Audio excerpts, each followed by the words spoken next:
이 시간 먼저 영상을 하나 보겠습니다. 요즘 아주 인터넷에 있어서 이 영상이 뜬지 한 4, 5일 만에 제가 지금 설교 들어오기 전에 한번 확인하니까 한 200만 명 이상이 지금 보았던, 국내만이 아니라 전 세계적으로. 어제만 해도 한 100만 명이라 그러더니 그 사이에 200만 명이 넘은 많은 사람들이 보았던 유튜브에 있는 영상을 이 시간 먼저 잠깐 보고 말씀을 나누도록 하겠습니다. 그 영상의 제목은 참 이상한 나라입니다. 예, 여기까지 영상을 보셨는데 제목이 뭐라고요? 참 이상한 나라. 어느 나라를 말하는 거예요? 우리나라를 말하는 겁니다. 사실 우리나라는 어떤 의미에서 보면 참 이상한 나라인 게 맞아요. 우리나라가 일제를 거쳐서 6.25 전쟁 하던 60년대 이후에 60년대까지만 해도 말이죠. 여러분, 거의 세계에서 제일 못 사는 나라가 우리나라였어요. 지금 사실은 필리핀, 동남아시아 못 사는 나라들이 있지만 사실은 그런 나라들이 그때만 해도 우리보다 아주 잘 살던 나라들입니다. 근데 우리가 그런 나라 가보면서 야, 이 나라 왜 이렇게 못 살지 하지만요. 불과 그렇게 된 게 얼마 되지 않은 전 세계에서 어떻게 보면 제일 가난했던 나라가 지금은 어떻게 보면 전 세계에서 그야말로 이제 10손가락 안에 꼽힐 정도의 나라가 된 나라. 사실은 우리가 아까 영상에서 잠깐 보았지만 98년도 지금부터 약 20여 년 전에 어찌됐든 여러 가지 이유로 IMF가 터졌을 때 IMF라는 거는 한마디로 말하면 나라가 망한 거예요. 여러분 한 가정이 도산을 했다. 집안이 완전히 망했다. 그 가정이 일어난다는 거 거의 힘든 일입니다. 한 가정이 다시 예전의 모습으로 회복된다는 거 그거는 거의 불가능할 만큼 힘든 그런 일인데 그 한 가정이 여러분 무너졌을 때 그 자식 대까지 대대로 그 가난이 대물림 되는 이런 일들을 우리가 얼마나 많이 봐요. 근데 우리 IMF 때 나라가 망했는데 IMF 옛날 이야기처럼 오히려 그때보다도 우리가 더 좋은 이런 그 나라에 되어 있고 사실은 요즘 이제 그 코로나 문제로 인해서 온 나라 세상이 들끓고 있는 가운데 한때는 왜 이렇게 못하냐라고 말이 많았지만 지금 우리가 영상에서도 보듯이 전 세계에서 가장 모범적으로 어떻게 보면 우리나라 사람들 가운데 저런 나라 이민가 살았으면 좋겠다. 저런 나라는 정말 선진국이야. 왜 이렇게 후진국이지 우리는? 이랬던 그런 부러움의 대상이었던 나라들이 지금 심각한 위기 가운데 있으면서 도리어 한국을 보고 배우자. 이런 상황에 이르게 될 만큼 우리나라가 지금 여러 가지 면에서 좋은 나라, 좋은 가운데 살고 있다라고 하는 사실이죠. 여러분, 때로 우리는 우리에게 주어진 일들에 대해서 또 우리가 주어진 환경에 대해서 우리 자신들에 대해서 너무 비관적으로 볼 때가 많아요. 다른 사람들, 다른 나라에 대해서는 그걸 부러움의 대상으로 삼으면서 우리나라 스스로는 아주 비하하는 이런 일이 있습니다. 대표적인 게 우리나라 사람들의 문제, 냄비 근성이다. 빨리빨리. 여러분, 사실은요, 그게 과거에는 그 문제가 되던 문제도 있었지만은 특별히 이런 IT 시대 속에서 이 빨리빨리라는 이 정신이 어떻게 보면 우리나라 사람들의 가장 강점이 지금 되어서 이 경제 발전 이루는 일에 있어서도 우리의 약점이라고 생각했던 부분이 도리어 우리의 강점이 되는 일이 일어난다는 거예요. 제가 한번 전에도 그 설명을 드렸습니다. 어떤 외국의 어떤 그 기업체가 물건을 만들 때 어느 나라에 이런 수주를 할까라고 할 때 가령 이제 물건을 본인들에게 필요하면 가격이 있겠죠. 이왕이면 좀 싼 걸로. 또 그 다음에 볼 수 있는 게 이 물건의 질이 좋은 걸로. 싼 게 비지떡이니까 질 좋은 걸로. 또는 어떤 경우에 있어서는 질도 좋지만 이게 빨리 이거 만들어졌으면 좋겠다. 급하게. 이런 세 가지를 놓고 볼 때 여러분 이제 그게 또 완전히 정확한 부분은 아니지만 가격에 있어서 조금 저렴한 거를 원하면 많은 경우 그 중국을 찾습니다. 중국. 그래 여러분 사실 지금 중국에서 나오는 제품이 싸구려가 아니에요. 거기 굉장히 좋은 제품들이 사실은 많습니다만 어쨌든 우리들의 인식 속에 중국은 좀 싸. 일본은 어쨌든 좀 튼튼하게 잘 만들어. 요즘은 좀 바뀌어갑니다. 근데 한국의 제품을 요구할 때 한국 사람들에게 요구하는 거 뭐냐면요. 빨리. 도저히 이 어떤 기간 안에 뭔가를 그 수주를 만들 수 없다. 이런 큰 배 같은 경우도 이거는 이 시점 안에서 만들 수 없기에 그거는 도저히 다른 나라들 중국이나 일본 사람 이거 우리는 안 돼. 우리 못 해. 이러는 것도 한국 사람은 뭐라고 그러냐면 이거 언제까지 만들면 돼요? 언제까지? 한다 이거죠. 그리고는 실제로 또 해냅니다. 이 빨리빨리의 정신이 실은 우리나라 사람들의 약점이었던 것 같은데도 상당히 강점이라는 사실이죠. 우리의 하나님께서 우리 민족에게 주신 아주 중요한 부분 가운데 이번에 여러분 그 코로나 문제로 인해서 이제 하는 가운데 우리나라가 가장 지금 모범적인 이런 일을 하고 있잖아요. 그 가운데 지금 뭐 다른 나라들이 우리나라 이 대응 방법에 대해서 좀 신기하게 생각하는 게 뭐냐면 이 드라이브 스루로 검사하는 이 부분을 신기하게 여긴다는 거죠. 저는 사실 미국에 있을 때 신기했던 부분이 뭐냐면 맥도날드가 드라이브 스루를 했어요. 우리는 옛날 같으면은 내가 뭔가를 먹을 때는 당연히 차에서 내려서 주차를 시켜놓고 거기 어떤 건물 안에 들어가서 앉아서 거기서 먹는 거를 생각을 했는데 미국에서는요. 드라이브 스루가 있었어요. 20년 전에. 그 드라이브 스루를 먼저 생각해낸 사람들은 미국 사람들입니다. 근데 정작 이 코로나 바이러스가 딱 터지고 나니까 드라이브 스루로 이 문제를 해결하는 나라는 어디예요? 그건 우리나라예요. 미국 생각도 못했던 거예요. 이런 면에 있어서 우리나라의 이 하나님이 주신 이 민족의 우리는 자꾸 단점만을 이야기하는데 여러분 많은 사람들이 마스크 문제 때문에 불만이 많았어요. 마스크 문제. 근데 여러분 제가 이렇게 다른 나라 기사를 보다가 깜짝 놀란 게 전에 한번 제가 그 말씀을 드린 적도 있는데 미국에서 마스크를 사려고 그랬더니 얼마쯤 든다고 그랬었어요? 우리 돈으로? 10만 원. 10만 원. 전 미국만 그러는 줄 알았어요. 이번에 스페인에서 어떤 사람이 마스크를 사려고 그랬더니 여러분 그 스페인에서 사람들이 마스크를 보면은 잘 안 껴요. 우리는 생각할 때 왜 마스크 저거 안 끼지?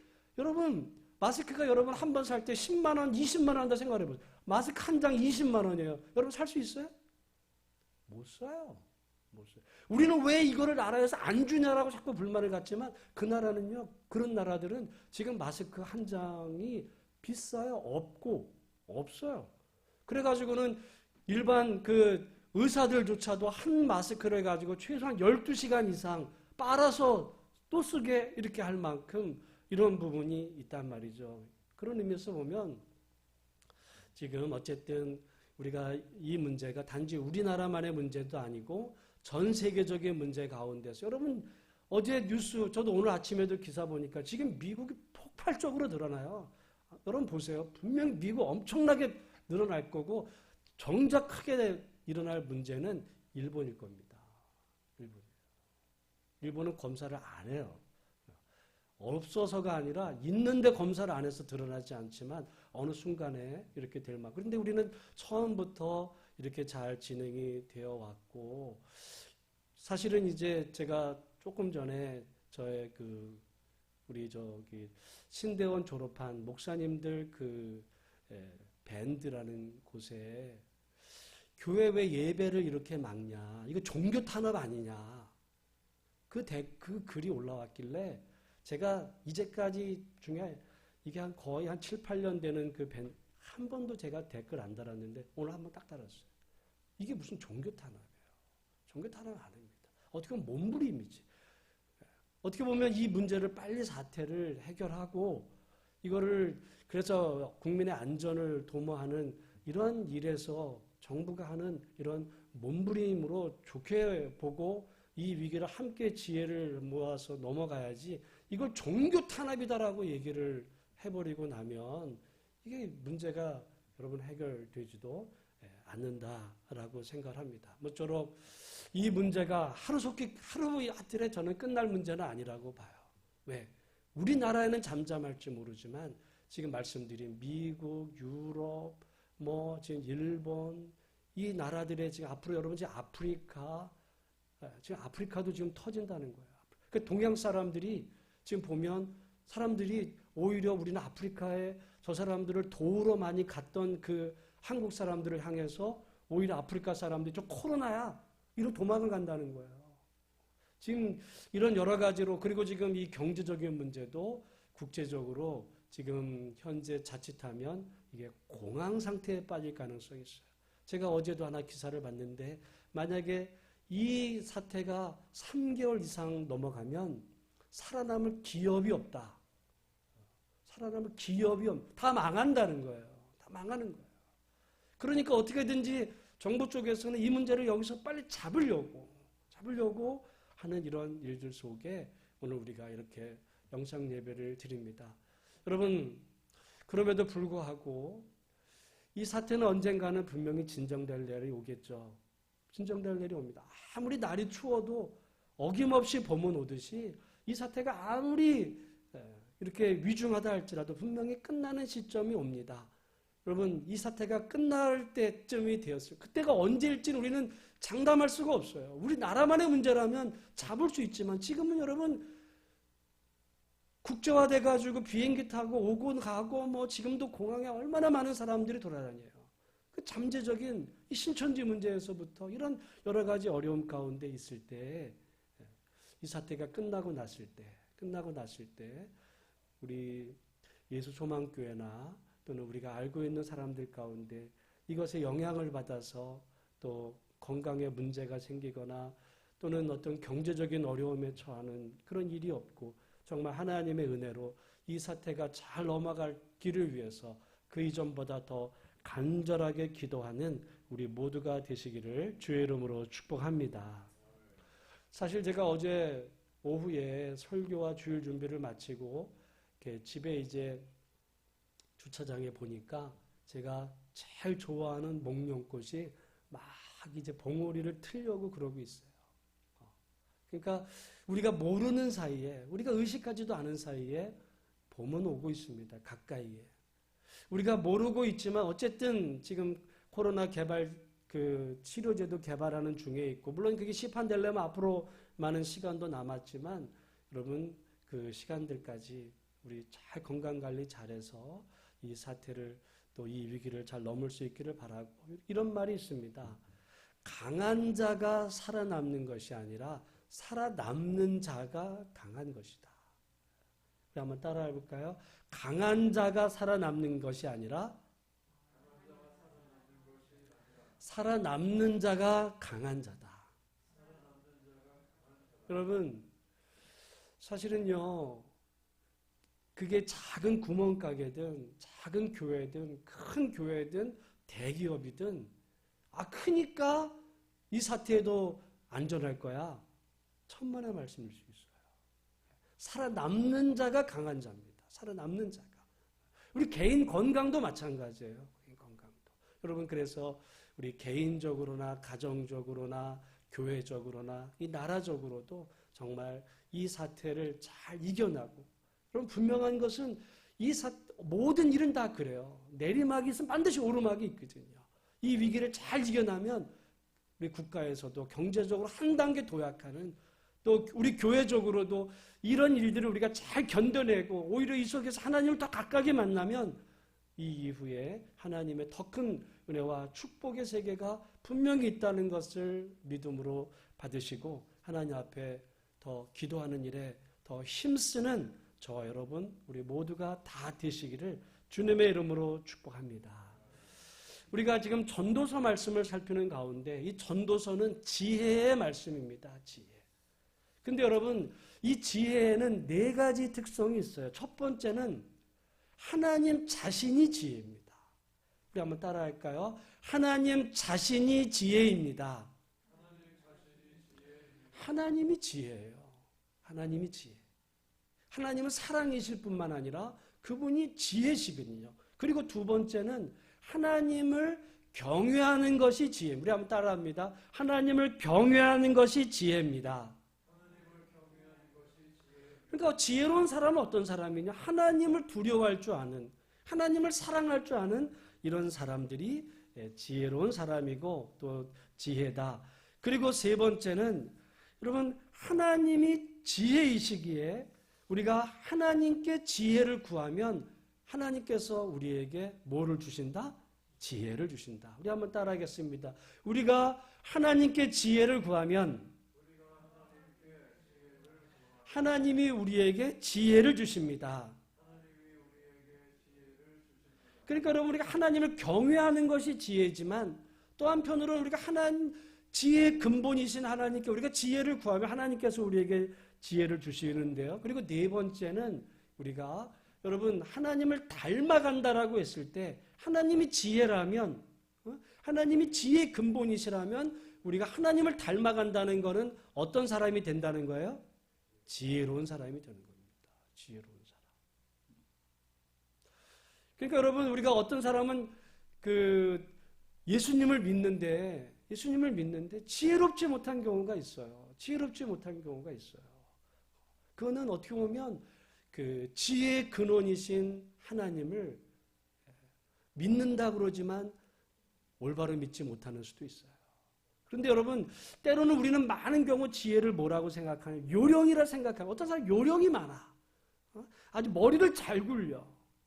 여러분 물론 지혜에는 그런 면이 있긴 하지만 그러나 그 사람이 하나님을 두려워하지도 않는데 막 그 사람의 요령껏 하다 보면 어떤 일이 벌어지냔 말이죠. 나중에는 다 들통이 납니다. 다 들통. 하나님의 지혜가 사람의 인간의 잔꾀죠. 여러분 사람의 잔꾀가 결코 그거는 하나님이 기뻐하시는 지혜가 아니다. 그래서 때로는 우리가 사람이 볼 때는 좀 저렇게 어리석은 것 같아. 어리석은 것 같아. 그런데 그것이 하나님을 정말 두려워하는 가운데 하나님을 믿음으로 살아가는 그 사람은 나중에 가서는 그 사람의 그 참마음, 그 사람의 그 참됨을 사람들이 인정해서 결국 그 하나님께서 잘 되게 해주시는 축복이 있다. 그래서 여러분 우리 지금 어떻게 보면 개인이나 교회나 국가적으로 전 세계가 이 지혜가 필요해요. 지혜가 필요합니다. 이 코로나 문제를 어떻게 잘 그것도 지혜거든요.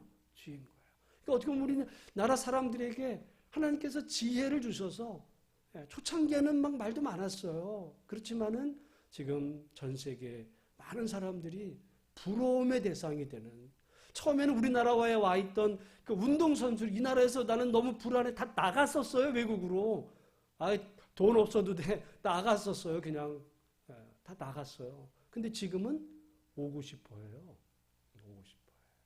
그런 나라가 됐거든요. 여러분 우리 그런 의미에서 하나님을 잘 믿는 가운데 지혜로운.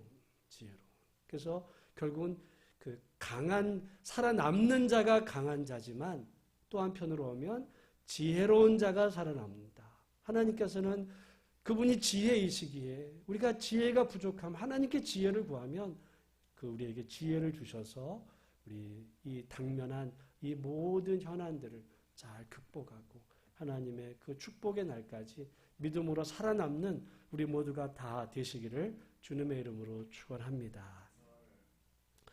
오늘 하나님께서 이 전도서 말씀에 세 가지의 지혜에 대해서 말씀하는데요. 우리 한번 11절 말씀 같이 한번 읽어보겠습니다. 시작. 지혜는 유산같이 아름답고 햇빛을 보는 자에게 유익이 되도다. 12절도 지혜의 그늘 아래에 있음은 돈의 그늘 아래에 있음과 같으나 지혜에 관한 지식이 더 유익함은 지혜가 그 지혜 있는 자를 살리기 때문이니라. 아멘. 여기 지금 지혜는 무엇과 같이 아름답다 그래요? 유산과 같이. 유산은 어떻게 보면 재물이거든요. 지혜가 있고 재물이 있습니다. 여러분, 성경은 결코 재물을 무시하지 않아요. 사실 지난주에 제가 그 사람의 이름이 기름보다 낫다. 그 이야기는 어떻게 보면 그 사람이 어떻게 그 살아갈 지혜가 재물보다 더 낫다라고 그랬는데, 그렇다고 해서 성경은 결코 재물을 무시하지 않습니다. 성경은 너무 실제적이에요. 우리는 때로 많은 경우 재물은 그거는 의미 없어. 여러분 그렇게 생각할지 모르지만 말이죠. 여러분은 신앙생활을 하는 가운데 가령 당장 내일 먹을 게 없어요. 직장에서 쫓겨났어요. 집에서 지금 나가야 돼요. 믿음 찾아보기 어렵습니다. 솔직하게. 그런 의미에서 보면 성경은 절대로 재물을 무가치한 거다 이렇게 말하지 않는데, 그만큼 지혜와 재물을 다 중요하게 여긴다는 거죠. 그게 출발입니다. 그리고 이 지혜와 재물이 함께 있을 때 정말 더 아름답다. 그러나 만약에 지혜와 재물 가운데 만약에 하나를 택해야 된다면, 두 개 다 있는 게 아름다운 것인데 둘 중에 하나만을 꼭 택해야 된다면 뭘 택해야 되는가? 뭘 택해야 된다는 거예요? 지혜. 다른 말로 하면 믿음. 하나님. 성경은 절대로 이 재물이나 이런 것을 무가치하다고 여기지 않아요. 그럼에도 불구하고 귀하다고 말하지만, 그러나 우리가 믿음만큼 중요할 수는 없다. 하나님보다 재물을 더 귀하게 여길 수는 없다는 의미에서의 비교는 될 수 있을지 모르지만 절대로 재물을 무가치한 것으로 여겨지지는 않는다. 여기 말씀해 보면 지혜의 그늘과 또 돈의 그늘이 있다는 거죠. 이 햇빛이 쨍쨍 내리쬐는 정말 살아가기 힘든 상황이 벌어져도 지혜 있는 사람은 아무리 어려워도 말이죠, 그 속에서 살아날 길을 찾아가는 사람이에요. 오히려 여러분 어찌 보면은 이런 상황이 되면, 온 나라가 다 어려워지는 이런 상황이 되면 그 속에서도 뭔가 살 구멍을 찾는 사람들은 분명히 있어요. 분명히 있어요. 아마 여러분 마스크 만드는 이 업체 같은 사람들은 지금 사실 대박 맞을 수 있어요. 지금 외국은 그런 말이잖아요. 지금 유럽 같은데 이거 10만 원 넘어간다면 누가 사겠어요? 근데 그거를 하는 사람들, 어찌 보면 그 성경의 이 말씀은 그 지혜가 그늘을 만들어주고 돈도 그늘을 만들어준다. 여유를 주는 거죠. 여러분 당장 쪼들려서 하루 먹고 하루 사는 사람은 정말 그 그늘이 없잖아요. 매일같이 어려움에 처하게 되지만 이 보호해주는 그늘이 되는데, 그러나 이 성경은 절대로 재물을 무가치하게 여기는 것은 아니지만, 그러나 지혜와 재물을 둘 중에 하나여야 된다 할 때는 우리가 믿음, 하나님, 지혜. 왜냐하면 사실은 재물은 있다가도 없어질 수 있거든요. 그러나 지혜가 있으면, 하나님이 도와주시면 없다가도 만들어집니다. 그런 의미에서 우리가 이 하나님이 우리에게 주시는 이 지혜를 더 구하는 우리 모든 성도들이 다 되시기를 주님의 이름으로 축원합니다. 그래서 여러분의 자녀를 위해서 구할 때 자녀의 무엇을 위해서 기도해야 된다는 거예요? 지혜를 위해서. 지혜로운 자녀, 또 믿음의 자녀. 하나님이 여러분 그 자녀를 도와주시면 안 될 것 같은데도 되어가는 사람이 있단 말이죠. 근데 어떤 경우는 그 자녀에게 왕창 뭐를 물려줬어. 근데 지혜롭지 못해. 여러분 다 망해요. 다 망해요.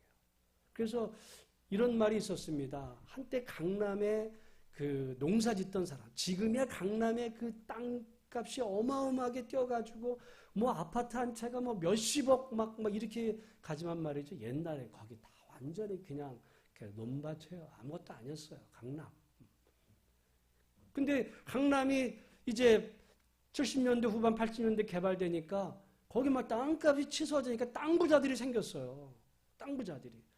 근데 그 부자들이 되다 보니까 자녀들에게, 여러분, 어떤 사람은 자녀에게 사업을 이렇게 막, 너 이제 돈 있으니까 너 사업해봐.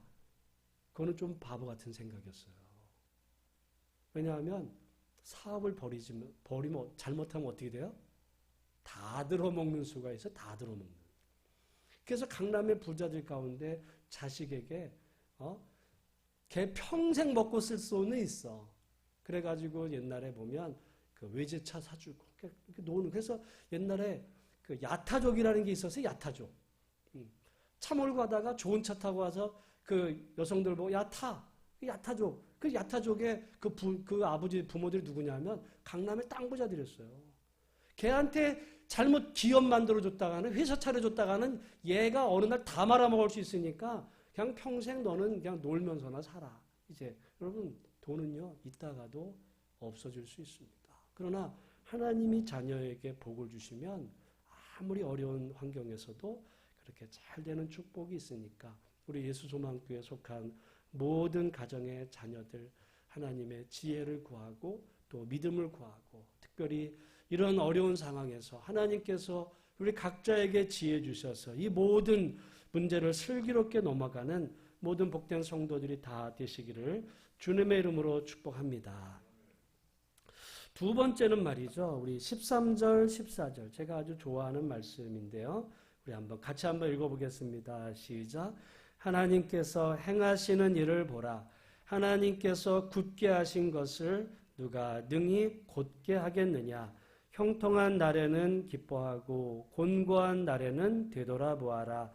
이 두 가지를 하나님이 병행하게 하사 사람이 그의 장래일을 능히 헤아려 알지 못하게 하셨느니라. 아멘. 여기 말씀에 지혜로운 사람은 그러면 어떤 사람이냐? 하나님의 이 섭리를 이해하는 사람이라는 거죠. 하나님의 섭리. 여러분의 우리들의 인생길에는 굳은 날도 있을 수 있지만 좋은 날도 있는 거예요. 그런데 우리가 잘못 생각하면 굳은 날만 계속 된다 생각하면 사람은 비관합니다. 그 비관이 도를 넘으면 자살로 가게 되죠. 근데 반대로 나는 좋은 일만 있을 거야 라고 생각하면 어떤 마음이 드냐면 교만한 거예요.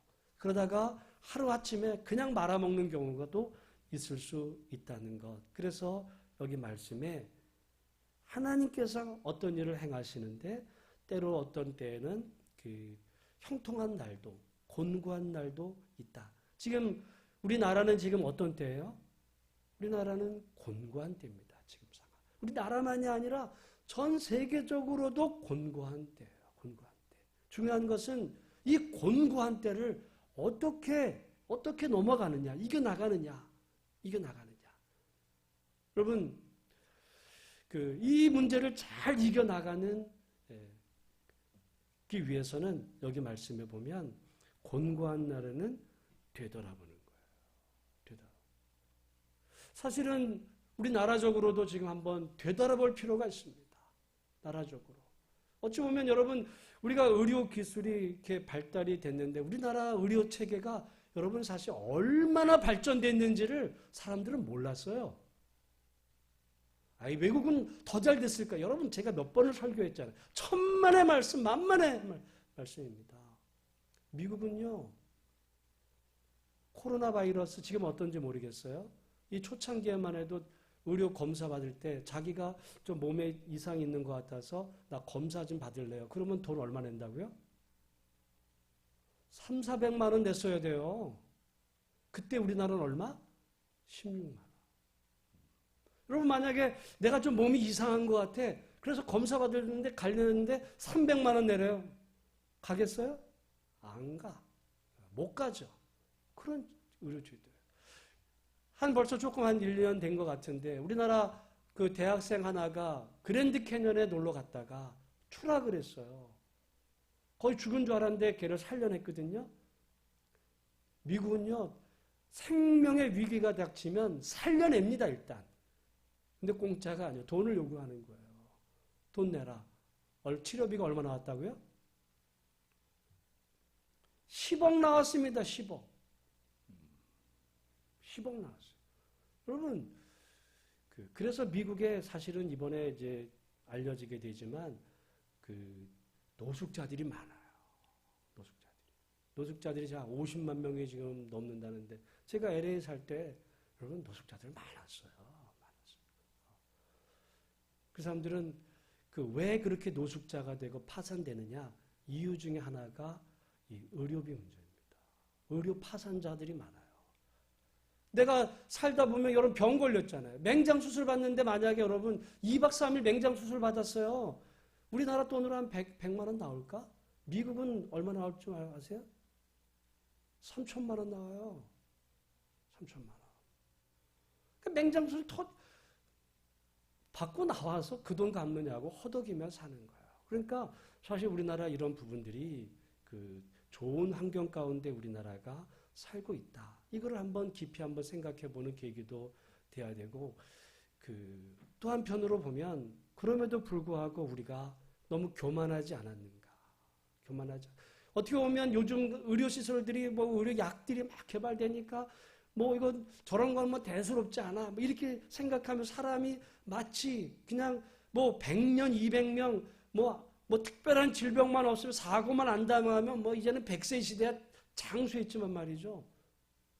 한순간에 눈에 보이지도 않는 그 바이러스, 그놈이 내 몸 안에 들어오면 그날로 내가 죽을 수도 있다라고 하는 내 생명이 주인이 난 줄 알았는데 하나님이 그걸 붙들어 주시지 않으면 한순간에 나도 예외 없이 그날로 이 세상을 떠날 수밖에 없는 연약한 질그릇 같은 존재구나. 이걸 다시 한번 깨닫는 계기도 돼야 된다. 우리의 교만한 마음을 낮추시는 그런. 그래서 내 생명의 주인이 하나님이시고, 이제는 어떻게 보면 여러분 아까 말씀드린 것처럼 이 가게 하는 분들도 이제 생존의 기로에 서 있었습니다. 생존의 기로에 지금 서 있어요. 이게 만약에 2달, 3달 다 망할 수 있어요. 이제까지는 돈 벌리니까 내 능력 있고 내가 지혜를 모아서 내가 하면 나는 잘 돼. 그게 교만 있을 수 있어요. 하나님이 도우셔서 그만큼 됐는데 만약에 하나님의 도우심의 손길이 그래? 그럼 넌 거기까지. 그러면요. 발버둥 쳐도 안 되는 순간이 혹시 우리에게 올 수도 있다. 그러니까 이런 기회를 통해서 우리가 얼마나 교만하게 살았는지, 교회도 마찬가지일 수 있습니다. 사실 제가 이번에 금식하면서 하나님이 제 마음에 주셨던 부분 중에 하나는 한국교회 위기예요. 제가 이 얘기는 우리 이해 목사님하고 차 타고 오면서 얘기한 한국교회 심각한 위기라는 마음을 기도하는 내내 금식 기도하면서 하나님이 제 마음속에 주신 부분입니다. 이런 식으로 한국교회 가면 한국교회 망해. 그 마음이었어요. 솔직하게. 여러분 우리가 이런 기회를 통해서 곤고한 날에는 되돌아보는 거죠. 우리의 살아온 인생.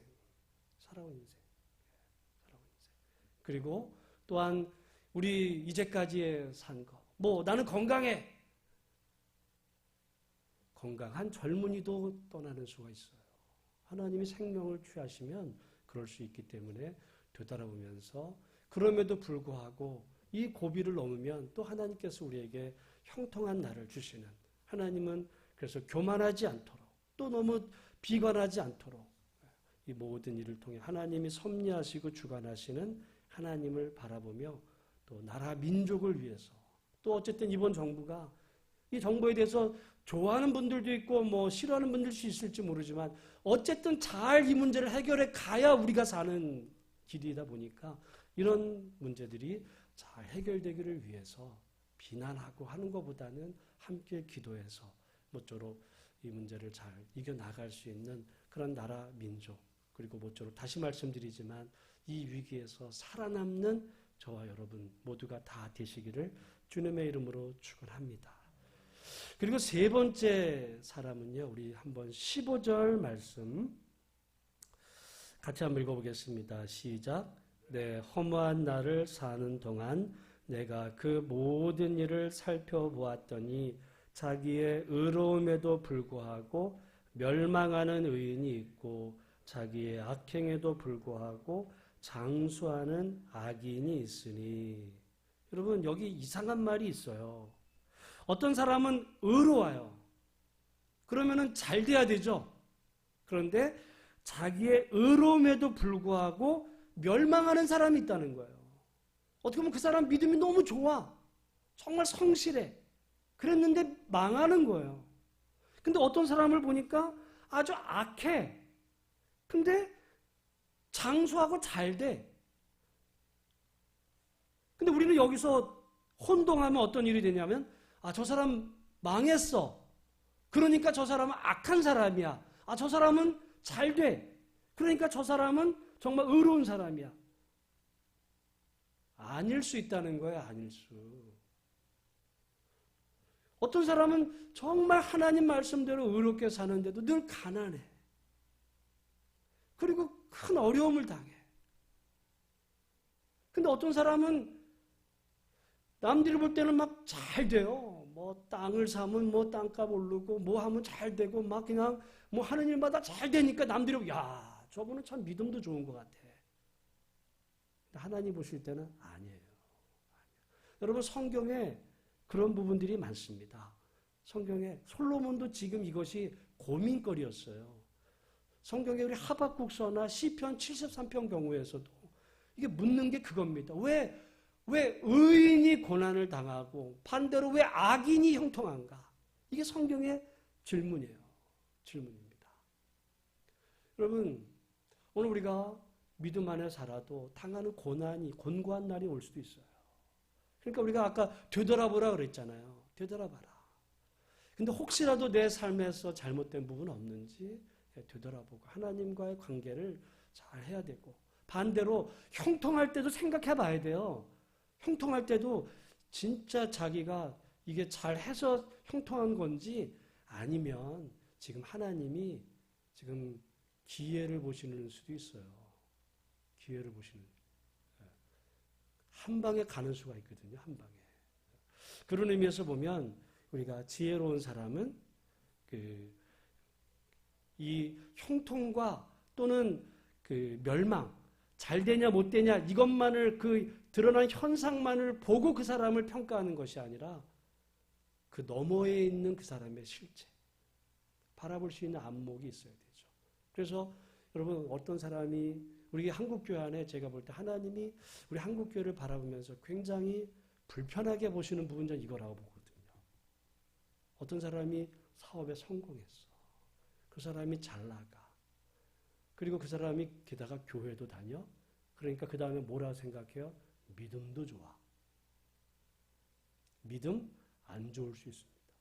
안 좋을 수 있어요. 근데 어떤 사람은 교회를 다니는데 늘 어려워. 늘 힘들게 살아. 또 자식이 또 문제가 생겨. 그럼 무슨 생각을 하냐면 저 사람이 하나님과의 관계에서 무슨 문제가 있을 거야. 사람들이 그렇게 생각해요. 천만의 말씀입니다. 성경 그렇게 얘기하지 않았어요. 여러분 부자와 나사로가 있어요. 부자는 잘 됐어요. 자기는 아브라함의 자손이라 생각했어요. 그 집에 있는 나사로 그야말로 거지입니다. 사람들이 볼 때는 이 부자는 믿음이 좋아. 나사로 저거는 문제덩어리야. 하나님 보실 때는 정반대였을 수 있다라고 하는 사실. 그러니까 여러분 지혜로운 사람은 사람의 드러난 모습, 그 사람이 형통하냐 멸망됐느냐 그것만을 보고 남 평가하고 이러는 게 아니라 그 너머에 있는 하나님의 뜻을 바라보고 모든 사람은 그 사람이 잘 되든 못 되든 관계없이 다 존중받아야 될 하나님의 형상을 닮은 귀한 사람들이에요. 저는 한국교회의 부족한 부분이 바로 이 부분이라고 봅니다. 그래서 성공한 자에 대한 무조건적인 어떤 추앙. 목회도 마찬가지예요. 목회를 크게 성공한 목회자는 다 용서가 됩니다. 그런데 개척교회에서 힘든 목회자는 뭐 문제가 있는 거 아니야? 목사답지 않아. 정반대일 수도 있어요. 정반대일 수도 있어요. 여러분 오늘 그런 경우 오늘 보면서 이 코로나 사태로 인해서 우리 개인이나 가정이나 교회나 우리나라나 지금 전 세계가 이렇게 어려움에 처해 있는 이때 제가 처음에 말씀드린 것처럼 하나님 자신이 지혜이시고 하나님을 경외하는 것이 지혜고 우리가 지혜가 부족할 때 그 하나님께 지혜를 구하면 하나님께서 우리에게 주신다고 말씀했고 우리 모두가 하나님을 닮아가는 하나님의 지혜를 닮아가는 그런 믿음의 성도가 되어서 오늘 여기 주어진 이 세 가지 말씀 지혜를 구하고 그리고 우리 인생에 벌어지는 형통한 때와 공고한 때를 잘 분별하고 오늘 우리의 믿음의 길을 또한 우리에게 주어진 선한 싸움을 잘 감당해 나아가는 우리 모든 복된 성도들이 다 되시기를 주님의 이름으로 축복합니다. 기도하겠습니다. 하나님 아버지 감사합니다. 오늘 우리 개인이나 가정이나 교회나